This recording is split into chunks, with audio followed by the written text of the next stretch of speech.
நாடு அனுரவோடு மட்டக்களப்பு இலங்கை தமிழரசோடு மிக ஆழமான விதையை மட்டக்களப்பு பிரதேசம் எங்கும் அவர்கள் விதைத்தார்கள். மட்டக்களப்பு மாவட்டத்திலிருந்து அதிக போராளிகள், அது புலிகள் இயக்கமாக இருக்கலாம், வேற எந்த இயக்கமாக இருக்கலாம். மட்டக்களப்பில் வீட்டுக்கொருவன் போராடச் செல்ல யாழ்ப்பாணத்தில் வீட்டுக்கொருவன் வெளிநாடு சென்றான். சிறைக்கு சந்தோஷமாக போகிற மக்களை நான் என்னுடைய குளம் வந்த பிறத்தில் என்னுடைய வீட்டிலே கண்டேன். என்னுடைய தலைமையினுடைய முன்னாள் தலைவி ரவிநாரா அவர்கள் மாநாட்டிலே கொஞ்சம் காட்டமாக சொல்லியிருந்தார். அதாவது இங்குள்ள மக்களை அடக்கி வாசிக்கும்படி இனவாதத்தை விட்டறிந்த வடக்கு மக்களுக்கு நன்றி. உங்கள் குடும்பத்தில் ஏராளமானவர்களை இந்த போராட்டத்திற்காக இழந்திருக்கின்றீர்கள். அந்த தமிழுடைய தோலை எடுத்து செருப்பு தைக்க வேண்டும் என்று பேசிய சிங்கள தலைவர்கள் தென்னிலங்கையில் இருந்தன. அதே அளவுக்கு வீச்சம் கொண்ட பேச்சாளர்களாக சிறில் மேத்யூ போன்றவர்கள் இருந்தார்கள். போர் என்றால் போர், சமாதானம் என்றால் சமாதானம் என்று ஒரு முழங்கிய ஜனாதிபதி சிங்கள ஜனாதிபதி தான். திரு சுமந்திரன் போன்றவர்கள் இந்த அமரண்ணா எடுத்த அந்த களப்பணியை இப்பொழுது அவர்கள் எடுக்க வேண்டும். இவர்களுக்கும் ரெண்டு பேருக்கும் ஒற்றுமை இருக்கின்றன. இவரும் சிறந்த சட்டத்தரணிகள். வணக்கம் நண்பர்களே, இன்று மீண்டும் ஒரு நேர்காணலில் 50 ஆண்டு காலத்திற்கு மேலாக தமிழர் அரசியலில் ஈடுபட்டு வருகின்றவரும் கனடிய தமிழர் பேரவையின் முன்னினாள் பேச்சாளராகவும் செயற்பட்டு வந்த டேவிட் பூவாலப்பிள்ளை தொடர்பான அறிமுகம் ஏலவே ஒரு காணொலியினூடாக உங்களுக்கு தந்திருந்தேன். அந்த இணைப்பை கீழுள்ள டிஸ்கிரிப்ஷனில் உங்களுக்கு தருகின்றேன், அதனை கண்டுகொள்ளலாம். இன்று சமகால அரசியல் தொடர்பாக டேவிட் பூவாலப்பிள்ளை அவர்களுடன் இந்த நேர்காணலில் இணைகின்றோம். வணக்கம் அண்ணா. வணக்கம் ஜெயச்சந்திரன், எப்படி இருக்கிறீர்கள்? நீங்கள் எப்படி இருக்கின்றீர்கள்? நலமாக இருக்கிறேன். இன்றைய நேர்காணல் நிகழ்ச்சியில் உங்களை இணைப்பதற்கான பிரதான காரணம் நாடு அனுரவோடு மட்டக்களப்பு இலங்கை தமிழரசோடு, அதாவது இலங்கை முழுவதுமாக அனுரவின் சுனாமி அலை அடித்து கொண்டிருக்க மட்டக்களப்பில் தமிழரசின் அலை அடித்து ஓய்ந்திருக்கின்றது. இதை எவ்வாறு பார்க்கின்றீர்கள்? இதற்கு காரணம் என்னவாக இருக்கும்? நான் அந்த பிரதேசத்தை சேர்ந்தவர் என்ற முறையிலே எனக்கு இது வியப்பை தரவில்லை. இதுக்கு காரணம், நான் கடந்த சில காணொலிகளிலே என்னை பற்றி கண்ட பலருடன் அதை பற்றி கூறியிருக்கின்றேன். எங்களுடைய தந்தையார் காலத்திலிருந்து, அதாவது இன்று பட்டிருப்பு தொகுதியிலே மட்டக்களப்பிலே தமிழரசு கட்சியை தலைமை தாங்கி வழிநடத்தி செல்லுகின்ற சாணக்கியனுடைய பாட்டனார் திரு எஸ்.எம். ராசமாணிக்கம் அவர்கள், அவர் தமிழரசு கட்சியின் தலைவராக இருந்தார். அவருடைய ஒரு நெருங்கிய நண்பர் கூட்டத்தைச் சேர்ந்ததான் என்னுடைய தகப்பனார் அவர்கள், என்னுடைய தந்தையார். அவர்கள் காலத்திலிருந்தே 50களிலே இந்த தமிழரசு கட்சியினுக்குரிய மிக ஒரு ஆழமான விதையை மட்டக்களப்பு பிரதேசம் எங்கும் அவர்கள் விதைத்தார்கள். அந்த விதைப்பின் அறுவடையை தொடர்ச்சியாக நாங்கள் பல தேர்தல்களிலே அந்த அறுவடைக்குரிய பலனை கண்டிருக்கின்றோம். எஸ்.எம். ராசமாணிக்கம் மாத்திரமல்ல, சொல்லின் செல்வர் சேனா ராஜதுரை, அவருடன் தோளோடு கொடுத்து நின்ற அறப்போர் அரியநாயகம், ஜோசப் பெரராஜசிங்கம், கணேசலிங்கம் என்று நான் பெயர்களை அடிக்கொண்டே சொல்ல, இதை விட என்னுடைய தகப்பனாரை போன்ற உள்ளூர் பிரமுகர்கள் மிகவும் ஆழமாக தமிழரசு கட்சியினுடைய அந்த வளர்ச்சிக்காகவும் அந்த தமிழரசு கட்சியினுடைய அந்த அந்த ஸ்திரத்தன்மைக்காகவும் உழைத்தார்கள். அந்த உழைப்பின் பலனை நாங்கள் இப்பொழுது பார்க்கிறோம். தமிழரசு கட்சியினுடைய அந்த இறுக்கமான அந்த பாசப்பிணைப்பு, அந்த கட்சியினுடைய பாசப்பிணைப்பின் வெளிப்பாடுதான் ஒப்பீட்டளவிலே மட்டக்களப்பு மாவட்டத்திலிருந்து அதிக போராளிகள், அது புலிகள் இயக்கமாக இருக்கலாம், வேற எந்த இயக்கமாக இருக்கலாம், நான் சொல்வது சனத்தொகை ஒப்பீட்டளவிலே பெருமளவிலான போராளிகள் இயக்கங்களிலே தங்களை பிணைத்து கொண்டதற்கு இந்த தமிழரசு கட்சியினுடைய ஒரு இறுக்கமான மிக ஆழமான வளர்ச்சி மட்டக்களப்பு பிரதேசம் எங்கும் 50களில் இருந்து துவங்கியது தான் நான் காரணம் என்று கூறுகிறேன். அந்த காரணத்தின் வெளிப்பாடாகத்தான் மட்டக்களப்பு பிரதேசம் எங்கும் தமிழ் தேசியம் உணர்வு பின்னி பிணைந்திருக்கிறது. அந்த மக்களுடன் அது ஒன்றட கலந்திருக்கிறது. அவர்களை அதிலிருந்து பிரித்தெடுப்பு என்பது மிக கடினமான காரியம். அது எவராக வந்தாலும் கடினமான காரியம். இந்த அனுர ஜனாதிபதியாக தெரிவு செய்யப்பட்டதன் பிறகு, அதாவது தெரிவு செய்யப்படுவதற்கு முன்னதாக இருந்தாலும் சரி, இலங்கையில் ஒரு கடுமையான பொருளாதார சிக்கல் நிலைமை ஒன்று நிலவுகின்றது. இந்த சிக்கல் மற்றது ஊழல் பிரச்சனை, ஊழல் இந்த விடயங்களை தான் முன்னிறுத்தி அவர் ஜனாதிபதியாக தெரிவு செய்யப்பட்டார். வடக்கிலும் கூட இந்த ஒரு ஊழல் விடயம் மிகவும் ஒரு பேசுபொருளாக இருந்து அதையே முன்னிறுத்தி அங்குள்ள அனுர என்பிபி கட்சி சார்பாக போட்டியிட்டவர்கள் பரப்புரைகளில் ஈடுபட்டிருந்தார்கள். மட்டக்களப்பில் பொருளாதாரம், ஊழல் இதை தாண்டி வேறு ஏதும் பிரச்சனைகள் இருக்கலாம் என்பது ஒரு காரணமாக இருக்கலாமா? குறிப்பாக காணிய அபகரிப்பு, அத்துமீறிய குடியேற்ற திட்டங்கள், இது ஒரு பிரதான ஒரு பிரச்சனையாக பார்க்கலாமா இந்த தமிழரசு கட்சியின் தெரிவுக்கு? தமிழரசு கட்சியினுடைய அந்த எழுச்சிக்கு காரணமாக பல காரணங்களை சொல்லலாம். ஒன்று, விடுதலை உணர்வை மிக ஆழமாக நேசிக்கும் அப்பிரதேச மக்கள். நீங்கள் கேட்டது இன்னொரு முக்கியமான விடயம். இந்த குடியேற்ற விஷயங்களிலே மிகவும் பாதிக்கப்பட்ட மக்களாக நாங்கள் அன்று தொட்டு இருந்து வருகிறோம். வடக்கு, குறிப்பாக யாழ்குடா நாட்டு மக்கள் எதிர்பார்க்காத, அனுபவித்திருக்காத பல அரச புறக்கணிப்பு விஷயங்களை நாங்கள் அனுபவித்திருக்கோம். குறிப்பாக குடியேற்ற விஷயங்களிலே காணிகள் அபகரிப்பு, காணிகளை இழந்தது போன்ற பல விஷயங்களிலே நாங்கள் ஏராளமாக இழந்திருக்கிறோம். அந்த இழப்பின் தாக்கம் எப்பொழுதும் மட்டக்களப்பு மக்களின் மனதிலே இருந்து கொண்டுதான் இருக்கின்றது. அது எப்பொழுதும் இருக்கும். அந்த காரணங்கள் நிவர்த்தி செய்யப்படும் வரைக்கும். சாணக்கியன் தலைமையில் தமிழரசு கட்சி மட்டக்களப்பில் வெற்றி ஈட்டியதன் பிறகு ஒரு முகநூலில் பார்த்த ஒரு பதிவு, ஒரு தம்பி ஒரு ஆள் பதிவிட்டிருந்தார். மட்டக்களப்பில் வீட்டுக்கொருவன் போராடச் செல்ல யாழ்ப்பாணத்தில் வீட்டுக்கொருவன் வெளிநாடு சென்றான். இந்த பதிவை எவ்வாறு பார்க்கிறீர்கள்? இந்த பதிவுக்குள் நான் சிக்க விரும்பவில்லை. ஒவ்வொரு பிரதேச மக்களும் தங்களால் முடிந்த அளவு போராட்டத்துக்கு தங்களுடைய பங்களிப்பை நல்கியிருக்கிறார்கள். ஆனால் ஒப்பீட்டளவிலே மட்டக்களப்பு பிரதேசம் சனத்தொகை வீதாசாரம் என்று பார்க்கும் பொழுது மற்ற பிரதேசங்களை விட அதிகமான பங்களிப்பை வழங்கி இருக்கிறார்கள். அதற்கு நாங்கள் அங்கு பட்ட நெருக்குவாரங்களும் ஒரு காரணம். தமிழரசு கட்சியினுடைய அந்த ஆழமான வேர் பதித்த வரலாறுகளும் அதற்கு ஒரு காரணம். நான் இன்னொன்றையும் குறிப்பிட்டு சொல்லலாம். கடந்த காலங்களிலே மட்டக்களப்பிலே மற்ற கட்சிகளிலே போட்டியிட்டு தமிழர்களை சொல்லுகிறேன், வென்றவர்கள் கூட தமிழ் தேசியம்தான் பெயரினார்கள். இந்த தேர்தலிலே போட்டியிடாமல் ஒதுங்கிய வியாழேந்திரன், இந்த போட்டியிலே போட்டியிட்டு தோல்வியிட்ட பிள்ளையார் போன்றவர்கள் கூட மற்ற அரசாங்க கட்சிகளுடன் சேர்ந்து வேலை செய்தாலும் மட்டக்களப்பிலே அவர்கள் பேசியது தமிழ் தேசியம்தான். தமிழ் தேசியத்தை பேசித்தான் அவர்கள் வாக்கு கேட்டார்கள்.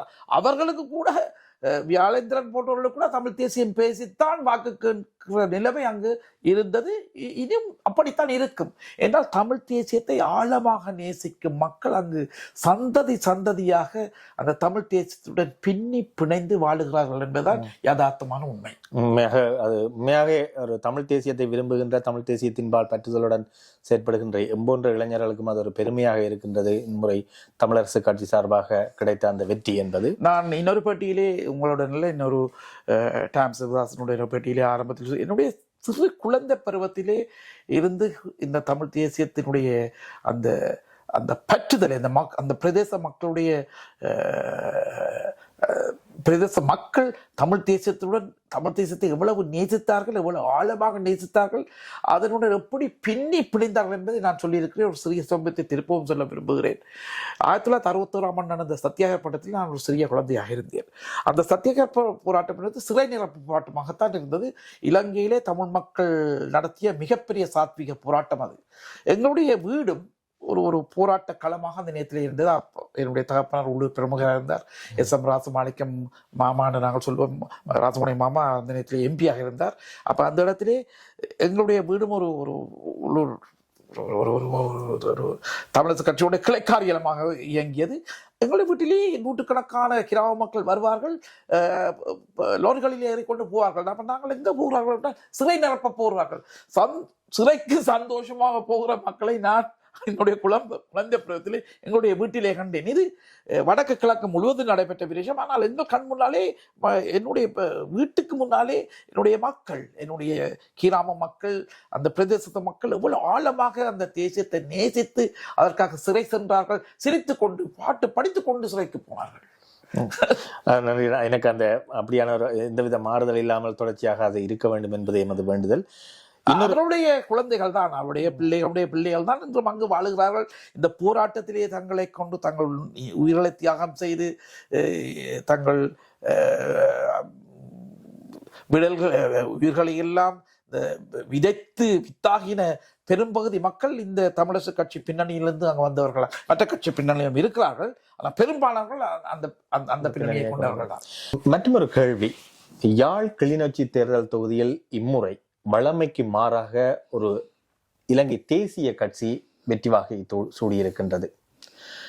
அதாவது தமிழ் தேசியத்தின் ஒரு கோட்டையாக அது யாழ் கிளிநொச்சி தேர்தல் தொகுதியும் இருந்திருக்கின்றது இதுவரை காலமும்.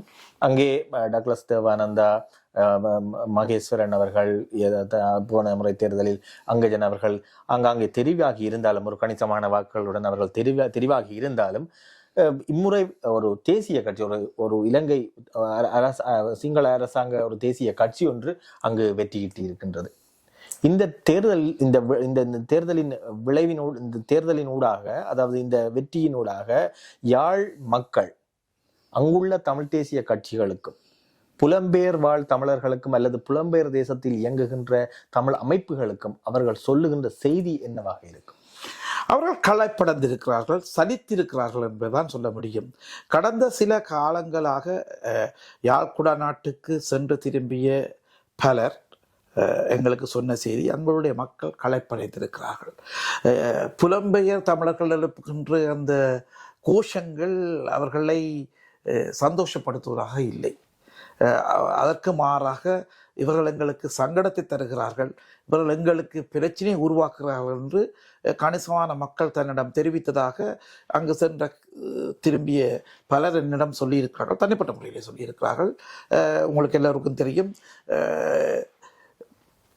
கனடிய தமிழ்பெயருடைய முன்னாள் தலைவி ரவிநாரா அவர்கள், அவரும் சென்று திரும்பி வந்து வெளிநாட்டிலிருந்து எழுப்படுகின்ற பாரதூரமான கோஷங்களால் தங்களுடைய வாழ்வு பாதிக்கப்படுகிறது என்பது தன்னுடைய மக்கள், அதாவது யாழ்ப்பாண மக்கள் தன்னுடைய முறையிட்டதாக இங்க வந்து சொல்லியிருந்தார். கடந்த ஆண்டு அவர் ஒரு பத்திரிகையாளர் மாநாட்டிலே கொஞ்சம் காட்டமாக சொல்லியிருந்தார், அதாவது இங்குள்ள மக்களை அடக்கி வாசிக்கும்படி கூறியிருந்தார். உண்மையில் அந்த ஏனென்று சொல்லி சொன்னால், கிட்டத்தட்ட நான் சமூக வலைதளங்களில் இயங்கி வருகின்றேன். அதாவது நாங்கள் இங்கு இருந்து ஒரு அரசியல் பேசும் பொழுது பொதுவாகவே சமூக வழிகளில் அவர்கள் அப்படியான அங்குள்ள மக்கள் அப்படிதான், நீங்க புலம்பெயர் நாட்டில் கொஞ்சம் பேசாம இருங்கோ, நாங்க எங்கட அரசியலை நாங்க பாக்குறோம், இங்க நிலைமை உங்களுக்கு தெரியாது, அதால எங்கட அரசியலை நாங்க தீர்மானிக்கிறது, எங்கட அரசியல் ஒரு முடிவுகள் எடுக்கிறதுக்கு எங்களை தனியே விடுங்க, உங்களோட வேலையை நீங்க பாருங்க என்ற ரீதியில தான் அந்த மக்கள் கதைக்கிறார்கள். அதன் வழிதான் அவாவும் அந்த சொல்லாடல் தான் அவருக்கு சங்கடத்தை கொண்டு வந்தது.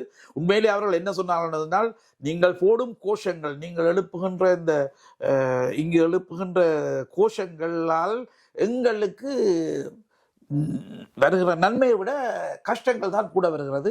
நீங்கள் அந்த கோஷங்களை சற்று குறையுங்கள் அல்லது கொஞ்சம் ஒரு அளவுக்கு எங்களை புரிந்து கொண்டு உங்களுடைய அரசியலை நடத்துங்கள் என்ற மாதிரி தான் அவர்கள் சொன்னதை இவர் சற்று காட்டமாக சொல்லிவிட்டார். ஆனால் அந்த செய்தி அதுதான். அதாவது உங்களுடைய இந்த வெளிநாடு புலம்பெயர் தமிழர்கள் எழுப்புகின்ற அந்த காரசாரமான கோஷங்கள்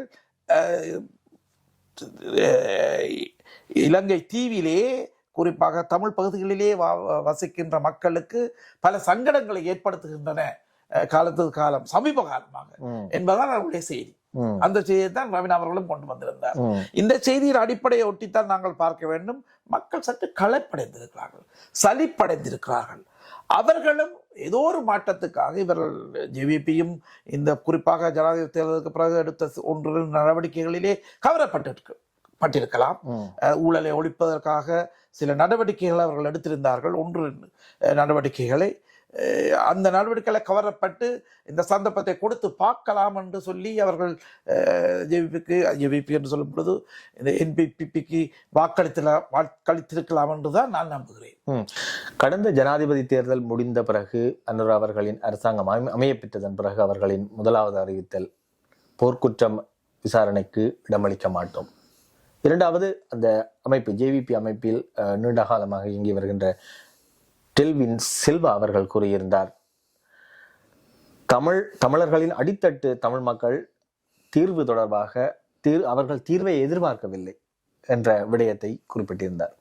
ஒரு கனடிய தமிழர் பேரவையின் முன்னாள் பேச்சாளராக, அதாவது இந்த போர்க்குற்ற விசாரணைகள் தமிழர்களுக்கான தீர்வு தொடர்பாக நீண்ட காலமாக பேசி வந்த டேவிட் பூவாலப்பிள்ளை அவர்கள் இதற்கு என்ன பதிலை அளிக்க இருக்கின்றீர்கள்?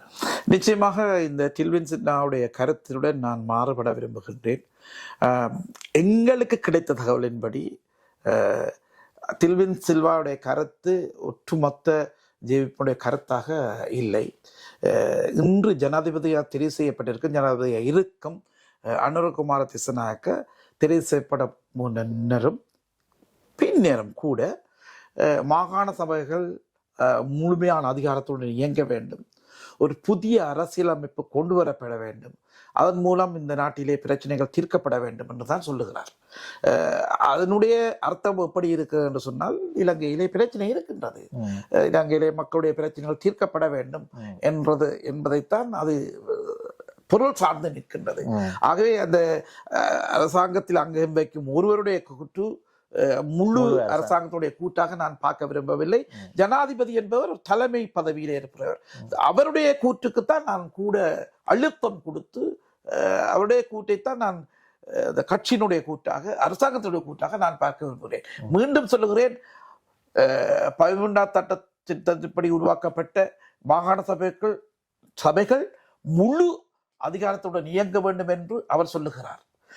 அரசியலமைப்பு, அதாவது நல்லாட்சி அரசாங்கம் என்று சொல்லப்பட்ட மைத்திரிபால சேனாயக்க காலத்திலே உருவாக்கப்பட்ட ஒரு அரசியலமைப்பு, அது முற்றுப்பெறவில்லை, நடைமுறைக்கு பெறவில்லை. அந்த அரசியலமைப்பிலே பல நல்ல அம்சங்கள் இருக்கின்றன, அவை கொண்டு வரப்பட வேண்டும், அரசியலமைப்பு மாற்றப்பட வேண்டும் என்று கூட அவர் சொல்லுகிறார். ஆகவே நாங்கள் ஒரு தலைமை பதவியில் இருக்கின்ற ஒருவருடைய ஒரு தலைவருடைய கூற்றைத்தான் அரசாங்கத்துடைய குரலாக அரசாங்கத்துடைய கூட்டாக பார்க்க வேண்டும். ஆகவே நான் அதைத்தான் பார்க்கின்றேன். மீண்டும் உங்களுடைய அந்த கேள்விக்கு வருவோம். அதாவது உள்ளூர் போர்க்குற்ற விசாரணைக்கு நாங்கள் இடமளிக்க மாட்டோம் என்று அப்படி அவர்கள் சொல்லலாம். அவர்கள் சொல்வதற்கு அது அவருடைய பகுதி. ஆனால் நாங்கள் தமிழர் தரப்பாக நாங்கள் அதை வலியுறுத்த வேண்டும். வலியுறுத்த வேண்டிய தேவையும் கடப்பாடும் எங்களுக்கு இருக்கின்றது.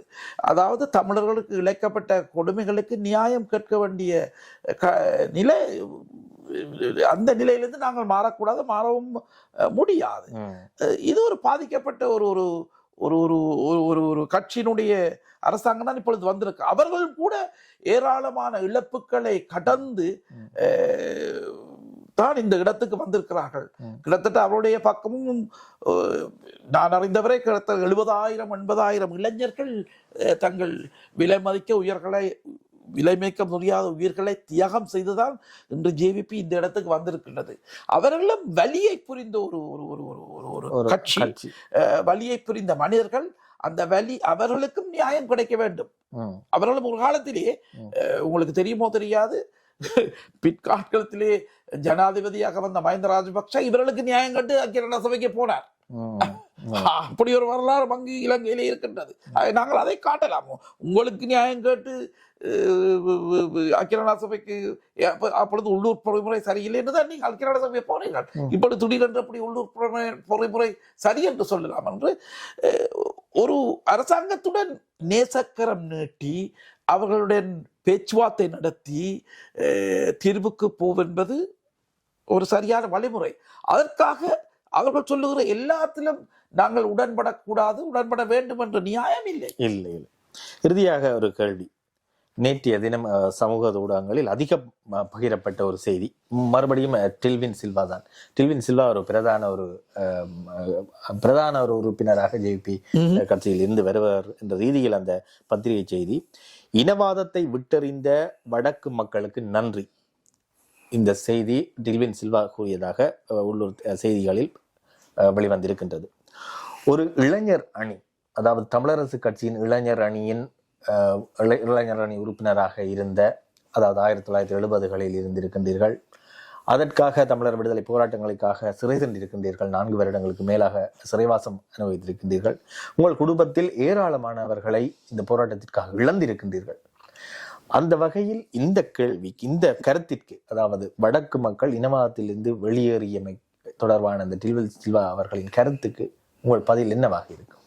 இந்த கூட்டை நான் முற்றிலுமாக மறுதளிக்கிறேன், நிராகரிக்கிறேன்.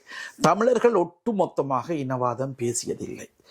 தென்பகுதி அரசியல்வாதிகளோடு ஒப்பிடும் பொழுது எங்களுடைய தலைவர்கள் மிக நிதானமாக தான் பேசியிருக்கிறார்கள். இனவாதத்தை இவர்கள் கக்கினார்கள் என்று ஒருவரும் சொல்ல முடியாது. தமிழுடைய தோலை எடுத்து செருப்பு தைக்க வேண்டும் என்று பேசிய சிங்கள தலைமைகள் தென்னிலங்கையில் இருந்தன. அதே அளவுக்கு வீச்சம் கொண்ட பேச்சாளர்களாக சிறில் மெத்தியு போன்றவர்கள் இருந்தார்கள். போர் என்றால் போர், சமாதானம் என்றால் சமாதானம் என்று ஒரு முழங்கிய ஜனாதிபதி சிங்கள ஜனாதிபதி தான். இந்த அளவுக்கு தமிழரை குறித்து இனவாதம் கக்கிய சிங்கள தலைமையும் இன்றைய தலைமை வித்தியாசமாக, அதாவது நான் ஜேவிபியை பற்றி சொல்லவில்லை, ஆனால் கடந்த கால சிங்கள தலைமைகள் நேரடியாகவே இனவாதம் கக்கியிருக்கிறார்கள். அந்த அளவுக்கு இனவாதத்தை, அந்த அளவுக்கு இல்லை, இனவாதத்தை பேசி தமிழர் தலைமைகள் போகவில்லை. அதை யாழிலும் செய்யவில்லை, மட்டக்களப்பிலும் நாங்கள் வடகிழக்கு மக்கள், தமிழ் தாயக மக்கள் கேட்டதெல்லாம் எங்கள் உரிமையை எங்களுக்கு தாருங்கள், எங்களை நாங்களே ஆள விடுங்கள். அது இயல்பாக ஒரு நாட்டிலே ஒரு சுயநிலைமைக்கு உரித்தான ஒரு சமூகம் இயல்பாக கேட்க வேண்டிய ஒரு உரிமை குரல் அது. அதற்கு இனவாதம் என்று ஒரு தலைவர் பெயர் சூட்டுகிறார் என்றால் அதை என்னால் ஏற்றுக்கொள்ள முடியாது.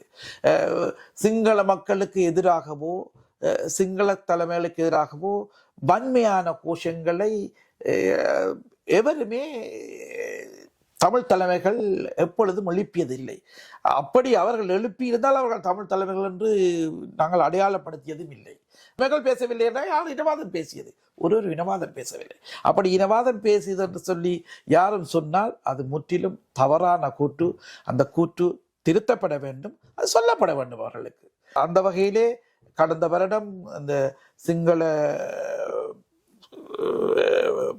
பௌத்த பீடாதிபதிகளுடன் கனடிய தமிழகத்து பேரை சேர்ந்த சிலவர் வெளிநாட்டு, அதாவது குளோபல் தமிழ் ஃபோரத்துடன் சேர்ந்து போன அந்த விஷயம் வரவேற்கத்தொன்று.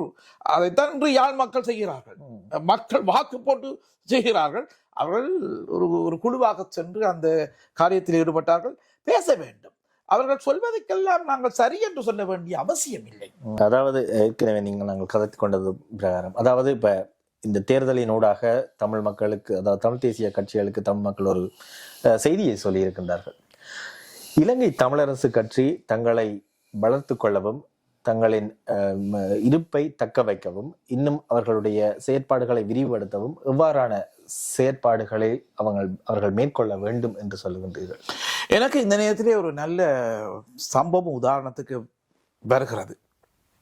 1970ஆம் ஆண்டு தேர்தலிலே வடகிழக்கெங்கும் பாரிய வெற்றியை ஈட்டியது தமிழரசு கட்சி. தமிழர் கூட்டணி என்ற பெயர் அந்த நேரத்திலே அதற்கு இருந்தது. ஆனால் அதிலிருந்து ஒரு முக்கியமான உறுப்பினர், மிக முக்கியமான உறுப்பினர் அமுதலிங்கம் அவர்கள் அந்த தேர்தலிலே தோற்று போனார். வட்டுக்கோட்டையிலே தோற்றார். நான் அந்த நேரம் அப்பொழுதுதான் அரசியல் பிரவேசம் எங்களுக்கு நடக்கிறது. நாங்கள் எவருமே எதிர்பார்க்கவில்லை. தமிழரசு கட்சி உட்பட தமிழ் கட்சிகள் எதுவருமே அவருடைய தோல்வியை எதிர்பார்க்கவில்லை. அவரை தோற்கடித்தவர் அரசியலுக்கு வந்து ஒரு புதிய முகம், தியாகராஜா என்று அவருடைய பெயர் என்று ஞாபகம் இருக்கின்றது. ஆனால் அந்த தோல்விக்கு பின்பு அமர் அண்ணா என்று நாங்கள் அன்புடன் அழைக்கும் அமுதலிங்கம் அவர்கள் அந்த தமிழரசு கட்சியினுடைய, தமிழர் கூட்டினுடைய தலைமை பதவி ஏற்று கிராமங்கீரமாக, வடகிழக்கு முழுக்க கிராமங்கீரமாக சென்று கட்சியை புனரமைத்து, கட்சி கிளைகளை ஸ்தாபித்து, மக்களுடன் உறவாடி அந்த கட்சியை கட்டியெழுப்பதனுடைய பலன், அந்த அறுவடை 77ஆம் ஆண்டு தேர்தலிலே மிகப்பெரிய வெற்றியை அந்த தமிழர் விடுதலை கூட்டணிக்கு பெற்றுத்தந்தது. ஆகவே இந்த தோல்வியில் கூட ஒரு ஒரு ஒரு நல்ல விஷயமாக நான் பார்க்கின்றேன். என்னென்று சொன்னால், திரு சுமந்திரன் போன்றவர்கள் இந்த அமரண்ணா எடுத்த அந்த அந்த களப்பணியை இப்பொழுது அவர்கள் எடுக்க வேண்டும். இவர்களுக்கும் 2 பேருக்கும் ஒற்றுமை இருக்கின்றன. இருவரும் சிறந்த சட்டத்தரணிகள், நன்றாக பேசக்கூடியவர்கள், நன்றாக தங்களுடைய நியாயத்தை சொல்லக்கூடியவர்கள். ஆனால் அமரண்ணன் வந்து ஒரு ஒரு ஒரு வெரி எஃபெக்டிவ் ஆர்கனைசர்.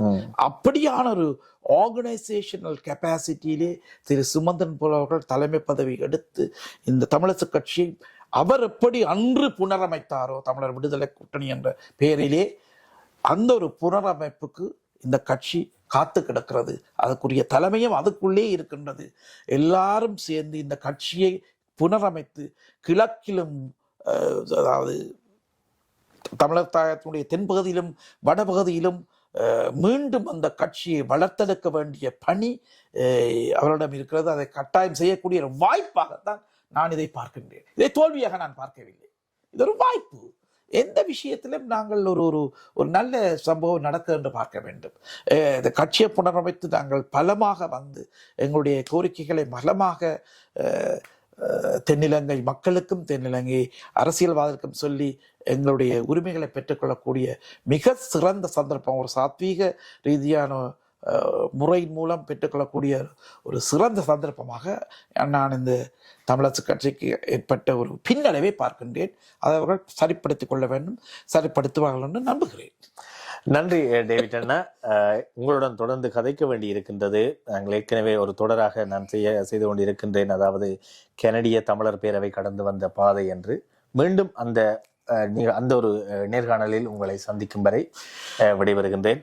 நன்றி, வணக்கம் டேவிட் அண்ணா. வாய்ப்புக்கு நன்றி தம்பி. நன்றி.